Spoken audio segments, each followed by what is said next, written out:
Good day everybody, my name is Elsu de Priya. I'm the Africa Insurance Leader for PwC, and today it's my pleasure to introduce to you Stephen O'Hearn. Stephen is our Global Insurance Leader for PwC. He has been visiting South Africa for the last week, meeting with clients, key stakeholders and leaders in the industry. So thank you so much for your time and spending time in South Africa. Thank you, Elsu. It's been very fun. It's wonderful to have you here.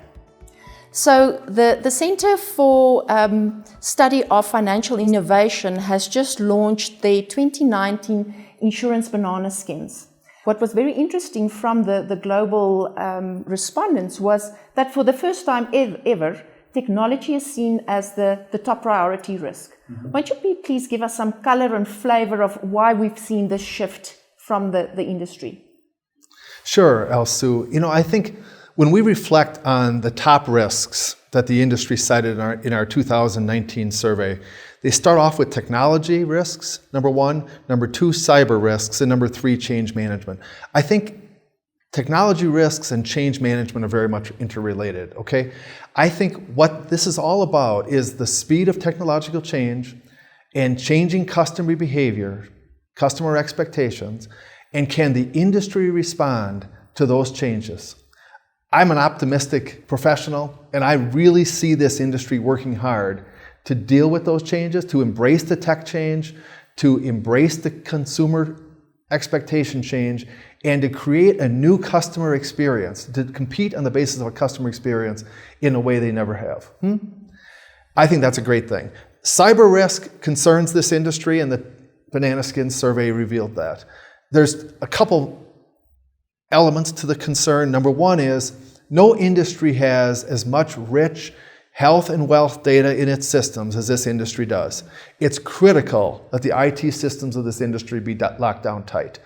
But number two, insurers are concerned about latent cyber exposures in their traditional commercial coverages. And I think that insurers are increasingly doing more to deal with real cyber risk, to underwrite real cyber risk, to understand it through vulnerability studies and penetration assessments, to be able to really underwrite, assess risk, and get paid for the risk, and provide better protection than we're offering to our corporate customers today. That's a high priority for many of the global insurers. Great observations.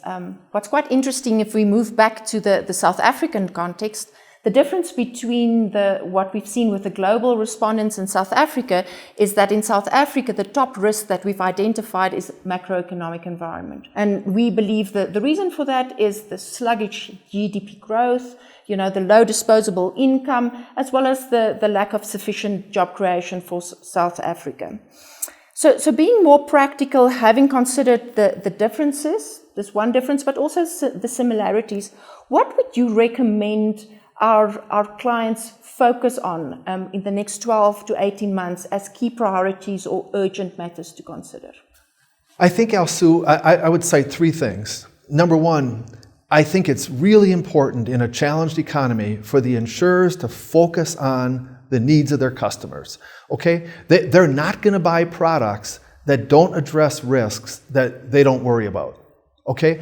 Make sure that you're really refining your products to the things they want to worry about. Simple products, easy to distribute, easy to understand, but addressing their risks, number one. Number two, I think especially in a challenged economy, you really want to make sure that your workforce is as productive as possible. And I think there's a lot of efforts around the world, and I've seen them here this week in South Africa, for companies to make their workforce as productive as possible, as digitally enabled, and is actively engaged on the priorities of the group. And number three, and maybe most important, is I think it's really important that insurers think about the values they want for their organization. And I've seen it all over town in terms of, as I walk in the door, the slogans, important words, are those really being lived, okay? Are the values of the organization really inculcated throughout the entirety of the organization? In this digital world, speed of technology, you're expecting mid-tier managers to make important decisions with speed. And the question is, Do they really ascribe to the values of the organization that are pinned on the wall? And are they living those values such that in perfect sunshine, the organization would be proud of the decisions that are being made? Inculcate that culture carefully throughout the organization. I think that's really important to secure the trust of consumers in a market like South Africa. Stephen, thank you for wonderful insights and the time that you've spent in South Africa. We hope you find this of use, and we'll speak to you soon. Thank you very much.